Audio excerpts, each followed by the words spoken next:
তবে বন্ধুরা এমন কিছু কিছু ঘরোয়া পদ্ধতি রয়েছে যেগুলো জানা থাকলে কিন্তু আমরা মশার কামড়ের হাত থেকে নিজেদেরকে বাঁচাতে পারবো। আর এটা যেহেতু আমরা সম্পূর্ণ প্রাকৃতিকভাবে তৈরি করব, তো সেই কারণে এর কিন্তু কোনো রকম কোনো সাইড এফেক্টও হবে না।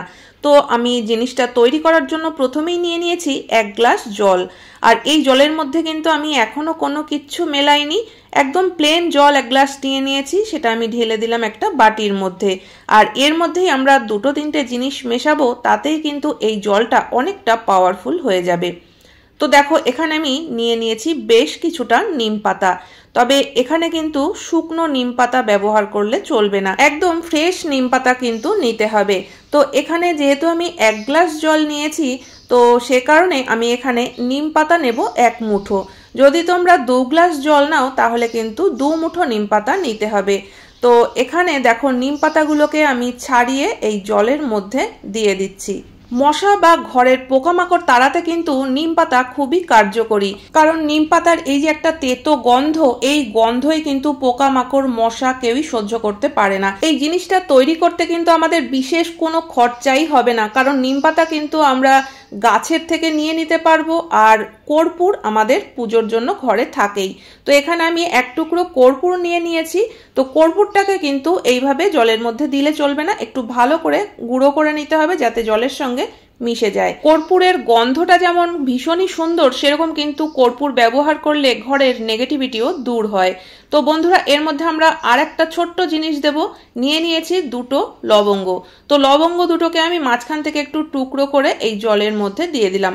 তো তোমরা দেখতেই পাচ্ছ এখানে যে যে জিনিস ব্যবহার করেছি, এখানে কিন্তু কোনো কেমিক্যাল কীটনাশক কিচ্ছু ব্যবহার করিনি, তাই এটা কিন্তু আমরা নিশ্চিন্তে ব্যবহার করতে পারবো। বাড়িতে যদি বয়স্ক মানুষ বা বাচ্চা থাকে তাতেও কিন্তু কোনো সমস্যা হবে না।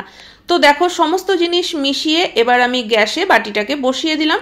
জলটাকে কিন্তু খুব ভালোভাবে ফুটিয়ে নিতে হবে। 1 গ্লাস জলকে ফুটিয়ে কিন্তু হাফ গ্লাস করে নিতে হবে। তো এইভাবে জলটাকে ততক্ষণ পর্যন্ত ফুটিয়ে নিয়ে তারপরে আমি গ্যাসটাকে বন্ধ করে দেব। আর এবার কিন্তু বন্ধুরা দেখো জলটা কিন্তু হাফ গ্লাস হয়ে গেছে। তো এবার আমি কিছুক্ষণ রেখে দেবো যাতে একটু জলটা ঠান্ডা হয়ে যায়। তো বন্ধুরা এই পদ্ধতিটা যদি তোমাদের ভালো লেগে থাকে অবশ্যই কিন্তু লাইক কমেন্ট করো। আর আমার আজকের এই ভিডিওটা তোমরা কে কোথা থেকে দেখছো সেটাও কিন্তু কমেন্ট করে জানাতে ভুলো না। তো দেখো এখানে জলটা কিন্তু একদমই ঠান্ডা হয়ে গেছে। এবার আমি অন্য একটা বাটিতে ছাঁকনি দিয়ে জলটাকে ছেঁকে নিচ্ছি। আর এই যে বাটিতে জলটুকু হয়েছে এটা কিন্তু আমরা দুভাবে ব্যবহার করব। তো কি কি পদ্ধতিতে ব্যবহার করব চলো সেটা দেখে নেওয়া যাক। প্রথম যে পদ্ধতিতে আমরা এটা ব্যবহার করব তার জন্য কিন্তু অবশ্যই প্রয়োজন একটা স্প্রে বোতলের। যদি তোমাদের কাছে স্প্রে বোতল না থাকে সেক্ষেত্রে কিন্তু কোল্ড ড্রিঙ্কসের বোতল বা জলের বোতল থাকলে ঢাকনায় কয়েকটা ফুটো করেও নিতে পারো। তো দেখো আমি বোতলের মধ্যে অর্ধেকটা ঢেলে দিলাম আর বাকি অর্ধেকটুকু রেখে দিলাম। তো এবার স্প্রে বোতলের মুখটাকে ভালো করে আটকে নিয়ে এই লিকুইডটাকেই কিন্তু আমরা ঘরের সব জায়গায় স্প্রে করে দেব। আর এতে করে কিন্তু শুধু মশা নয়, ঘরে পোকামাকড়ের উপদ্রবও কিন্তু অনেকটাই কমে যাবে। আমাদের অনেকেই কিন্তু জালনায় বা বারান্দায় এই ধরনের টবে করে গাছপালা লাগাই। তো খেয়াল করে দেখবে যেই সব জায়গায় টবে গাছপালা লাগানো থাকে সেই সব জায়গায় কিন্তু প্রচুর মশার উপদ্রব থাকে। আর দরজা জানলা খোলা থাকলে কিন্তু এই মশাগুলোই ঘরে ঢুকে পড়ে। এছাড়াও আগে থেকেই কিন্তু পর্দার আড়ালে বা ফার্নিচারের পেছনে মশা লুকিয়েই থাকে। তো যেসব জায়গায় মশার উপদ্রব বেশি সেই সব জায়গায় কিন্তু আগে থেকেই এই লিকুইডটা স্প্রে করে দিতে হবে। কিচেনে তো অনেক সময় দেখবে আমরা রান্না বান্না করতে বা যখন বাসন মাজতে ব্যস্ত থাকি, হাত আটকা থাকে, প্রচন্ডভাবে মশা কামড়াতে থাকে। তাই কিচেনেও কিন্তু ভালো করে এই স্প্রেটা করে দিতে হবে।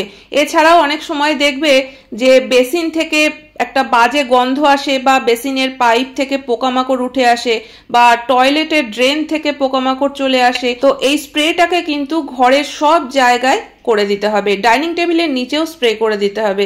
তো এতে করে দেখবে যে মশা কামড়ের হাত থেকে কিন্তু অনেকটাই রেহাই পাওয়া যাবে আর ঘরে পোকামাকড় কিন্তু একটাও থাকবে না। তো বন্ধুরা দেখো আমি যতটুকু স্প্রে বোতলে নিয়েছিলাম তাতে কিন্তু সব জায়গায় দেওয়ার পরেও এখনো কিছুটা রয়েছে। এটা দিয়ে কিন্তু আমার আরো একদিন হয়ে যাবে।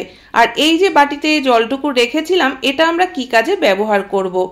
আমরা প্রত্যেক দিন ঘর তো মুছি, তো ঘর মোছার জলের মধ্যে যদি আমরা এই জলটাকে মিশিয়ে ঘর মুছি তাহলে কিন্তু ঘরে শুধু মশা নয় পোকামাকড় থাকবে না, এছাড়াও ঘর থেকে একটা সুন্দর গন্ধ আসবে।